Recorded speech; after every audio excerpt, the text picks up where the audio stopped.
Hey guys, welcome to A Little Less Lisa. If you're new here, my name is Lisa and I am currently on a health, wellness, fitness, and a weight loss maintenance journey. So if that sounds like content that you enjoy, then click the subscribe button down below and the notification bell. That way you know every time I upload a video. This video is my weekly check-in, and this is where I talk about how my week went, whether anything that happened that was noteworthy, how my weight is doing, whether I'm up, whether I'm down, all those kind of things. So let's see how the last actually 2 weeks went. So for those of you who might be new to my channel, again, my name is Lisa. I am a 57-year-old postmenopausal female. I have given birth to 4 children, 2 single births and 1 set of twins that range from 16 to 26. Sorry, my heat just kicked in. It is freezing in New York City today. Let's see, I'm 5'6" tall, just a smidge over, but we're just gonna call it 5'6". I have lost over 50 pounds. I did that through diet, exercise, and the help of a GLP-1 medication. Specifically, I take compounded Tirzepatide. I get my Tirzepatide from Friday's Health. They are an incredible telehealth company. If you are looking for a telehealth company, I would highly recommend them. And actually, they just went back and are doing their $100 off your first month promo again. So starting today, which is February 1st, I think through the end of the month, I'll put the details up here on the screen because I just literally saw the email this morning. And so I didn't pay too close attention to it, except to see that we are going back to $100. So that is incredible. If you are looking for a telehealth company, want to save some money on your compounded medication, like I said, I don't think that there is any better place to go than Friday's Health. They're fantastic. And yeah, I almost forgot to say that to you guys, that they are doing their $100 again. So the code is just Lisa, and you can, either click the link below in the description box, or if you just go to joinfridays.com by yourself and you put the code Lisa in when you're checking out, like I said, you will get $100 off your first month, which makes Tirzepatide $259 for your first month. Like, that's insane. But anyway, back to me. So yes, I take compounded Tirzepatide. I get mine, like I said, through Friday's Health. I started my Tirzepatide journey at 183.8 pounds. I hit my initial goal weight of 150 pounds after, I think it was week 14, 15, something like that. Decided I wanted to keep going down to a weight that I maintained for like 12 or 13 years, which was basically in the 143 range. So I thought, okay, we'll go for 40 pounds, which would have been 143.8. I hit that, I believe, at week 20, and then decided that I wanted to lose a little bit more just to give myself kind of a buffer, but also because my body post-menopausal was different than my body, 5 or 6 years ago when I was maintaining that old weight. Weight had shifted. When I looked in the mirror, I didn't see the same body that I saw, like I said, 5 or 6 years ago at the same weight. So decided to then just kind of see where I felt comfortable. It wasn't really that I was shooting for a particular goal number or anything. I just kind of let my body and what I saw in the mirror dictate, sort of where I would go into maintenance. And that ended up being basically 50 pounds. So down to, 100 and whatever, 33.8 pounds-ish, around there. And went then finally into maintenance. So the highest dose that I ever went up to with Tirzepatide is 5 milligrams. That is what I continue on in maintenance. I did try going back down to 2.5. I started to hear food noise again, so working with my provider at Friday's Health, meeting with the doctor one-on-one, we decided to go back up to 5 milligrams, but then start spacing my doses out. So I've been kind of consistently doing that for the past, I think, 4 5 months-ish, somewhere along there.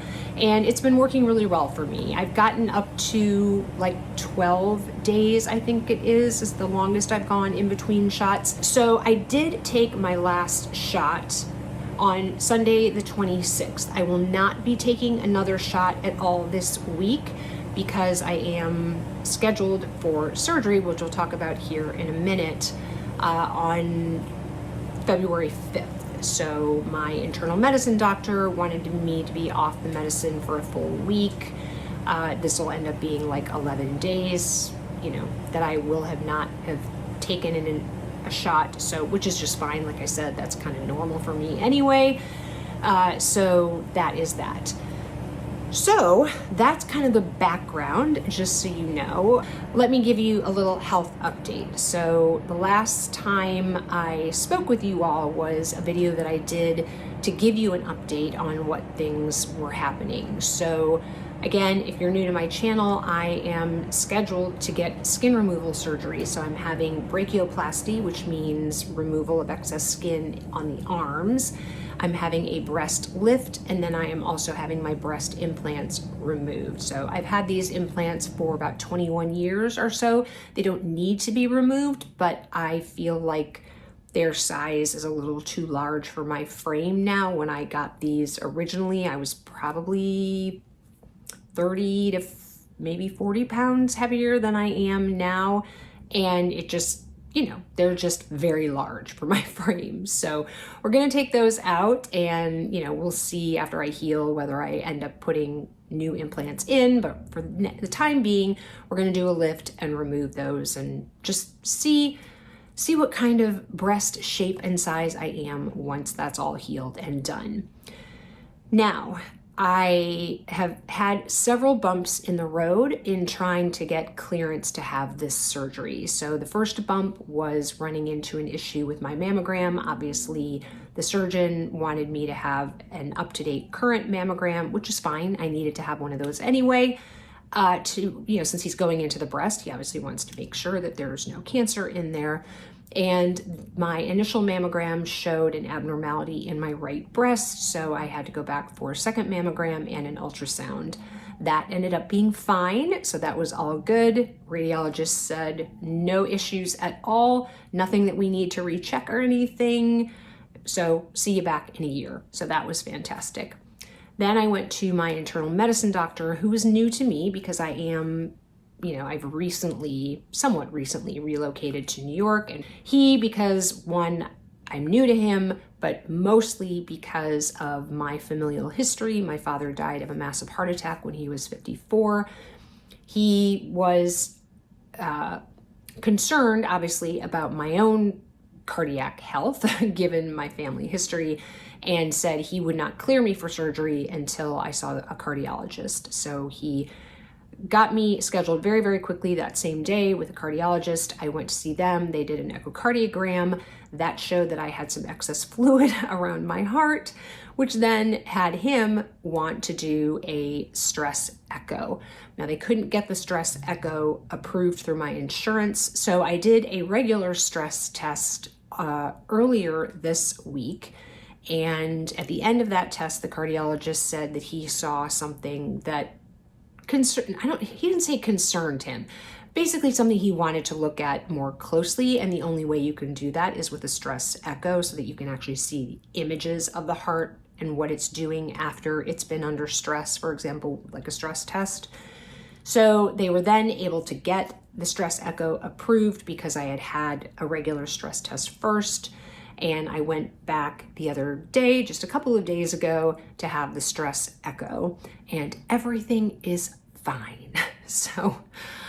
But that being said, I just realized a total of 8 doctor's appointments in order to get this whole thing approved. So the good news is I am very healthy, which I kind of thought I already knew, but anyway, everything is fine, and I will be able to proceed with surgery. I got all the paperwork I needed right after I went to the cardiologist. I walked across the street, went to the internal medicine doctor, waited there about 30 minutes so that I could have him complete the actual paperwork that I needed to take to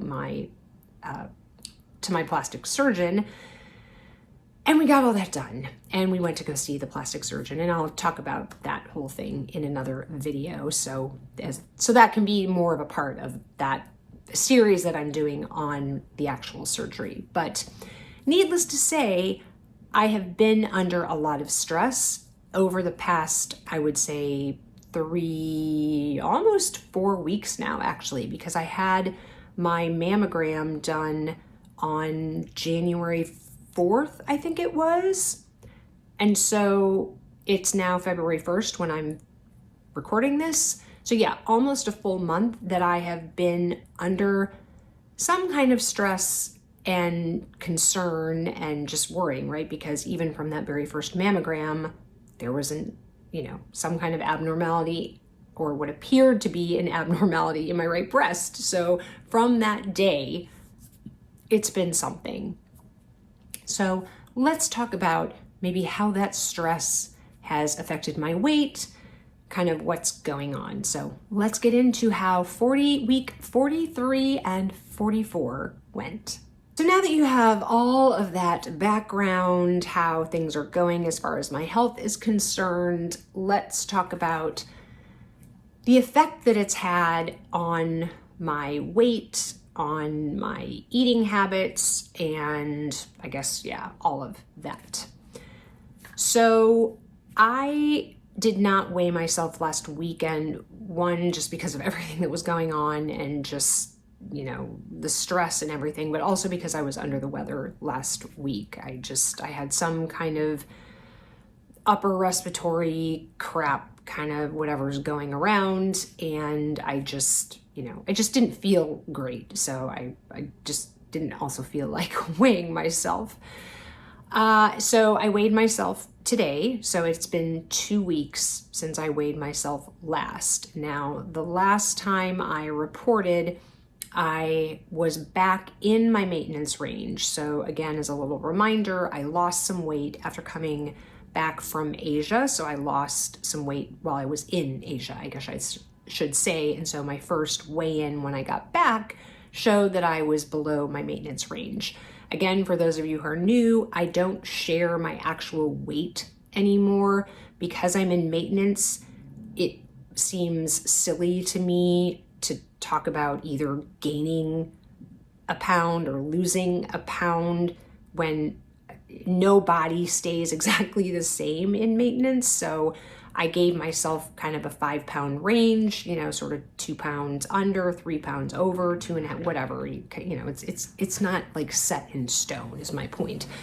But sort of a 5-pound range around that 133 pound mark as my maintenance range. And I just report to you now whether I'm under, within, or over my maintenance range, right? Because I want to be cognizant of my weight, but I don't want to be fixated on it in maintenance, right? So I want to be aware if my eating is getting out of control or something's going on that would cause me to gain more than, let's say, 3 or so pounds, that I'm able then, okay, well, let's go back and look at what you ate, Lisa, over the last week or so.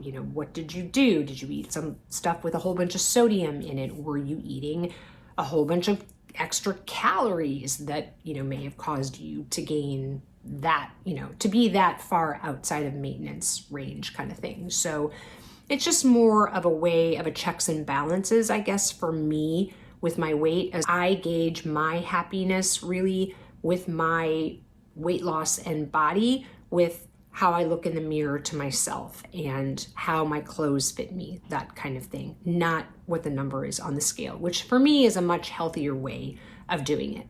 So I'm not gonna lie, my eating has been crap for the last couple of weeks. And by crap, I don't mean I've been eating a whole bunch of things, like way overeating. It's more what I'm eating has generally been crap. Trying to work on protein, and I will say that I have been doing a really good job of my water. The water has not been an issue, and I'm definitely still always drinking my protein coffee. But I will say that from a nutritional standpoint, it is not there. And I have been eating a lot of sugar. And I've been craving sugar. Now, I'm thinking that has to do a lot with the stress that I have been under.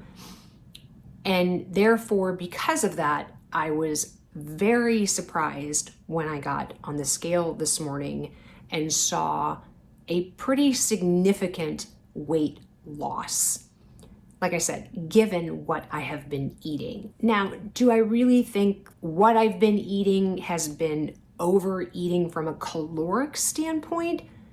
No, I don't. Even based on what I'm eating, I don't think that I'm really going over my maintenance calories, which I think, if I remember correctly, based on my meeting with the registered dietitian from Fridays, is around 1,600 calories, or what my maintenance calories should be given my level of exercise and that kind of thing. So I don't even feel like with what I'm eating crap-wise is above that. I absolutely 100% anticipated the scale to be up.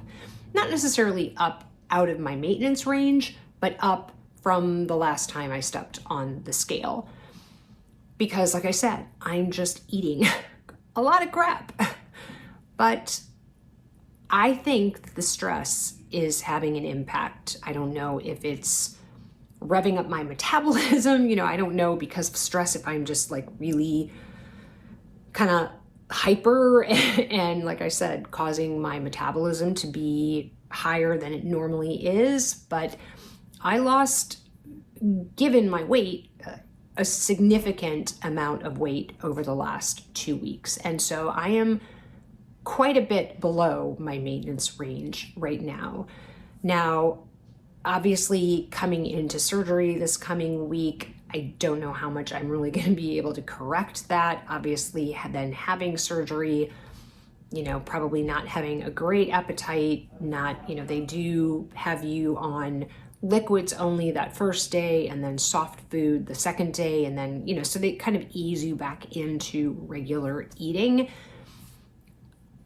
I don't know what my weight will do between now and surgery and shortly after surgery. Now, I am going to be pumped full of fluids, right, through an IV, etc. I mean, I'm looking at my mom she had surgery yesterday on Friday. She had an inner thigh or a medial thigh lift. Her hands, I mean, she looks like she's got sausage fingers. Her wrist is probably twice the size of mine right now. And I mean, she is a tiny, tiny little person. She weighs under 100 pounds. Now, granted, she's like 5 foot tall, but she's like 95 pounds. And so she's tiny. She's a tiny, tiny little person. And I mean, all of her extremities are just swollen with fluids, obviously, which will obviously go away as she starts getting up and moving and obviously urinating more and all of that and flushing it out of herself. So like her, I'm sure I will have that. And I will absolutely not weigh myself for probably a good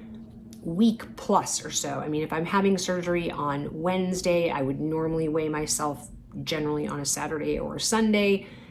I'll wait until that full next weekend, right? So it'll be like a week and a half after I have my surgery before I actually step on a scale, because I don't want to get freaked out by a number that is completely inflated or completely irrelevant to my actual weight. So we'll see. But when I got off the scale today, my husband was in the bathroom. He was getting ready to take a shower.